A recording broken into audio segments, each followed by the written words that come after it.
Hello friends, this is Dr. Pankaj Kumar, your mentor, and in today's sessions we will be talking about fertilization, right? Now we know very well that in case of fertilization, the male and female gamete is going to unite and the fertilization is going to occur in case of fallopian tube.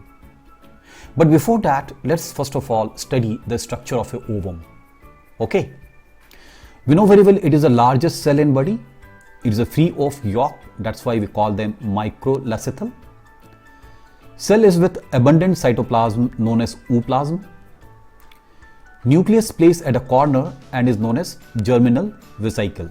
Okay, you can see in the diagram. So this is actually placed at a corner and that is actually called as a germinal vesicle. They lack centriole because it is the male gamete that is going to contribute the centriole. They are covered with a membrane known as vitelline membrane. So this is the membrane that we need to understand very clearly. You can see there that this is the outer structure. This is what we call the vitelline membrane is there, right? Now, between the vitelline membrane and the zona pellucida, because that is outer layer is actually called a zona pellucida, there is a pre-vitelline space, okay? So pre-vitelline space we can see there. So this is the vitelline membrane followed by the zona pellucida, right? So this entire thing is actually enclosed by two additional coats, what we call inner non-cellular zona pellucida that we can see over there, and outer cellular corona radiata. Okay, so this is the zona pellucida and this is the corona radiata. Now what happens that zona pellucida and zona radiata, right, both are glued together by a chemical called hyaluronic acid.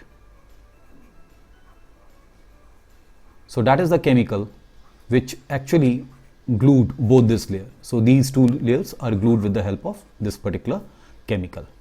Now let's see. The fertilization we know very well that occurs in the ampulla of the fallopian tube. Now it is also known for the very process called sperm capacitation. Now, the sperm capacitation occurs due to secretion of the internal lining of the fallopian tube. You can see in the diagram. So, you see there is going to have a cholesterol coating outer layer, right? So, this is what we call the sperm capacitations, okay?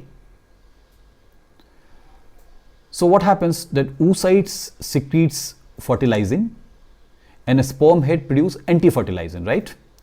So both fertilizing and anti-fertilizing is going to bind together, okay? So after binding, what will happen that the acrosome that is present in a cap release enzyme, and the very purpose of this is to penetrate the zona pellucida, okay? So one sperm penetrate after touching the vitelline membrane, okay?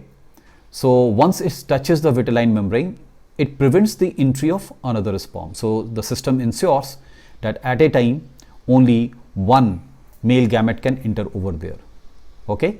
And the moment male gamete enter, it transfer its centriole to the oocytes. So oocytes which was earlier arrested at metaphase 2, now it is the entire meiosis 2 is completed after getting the centriole.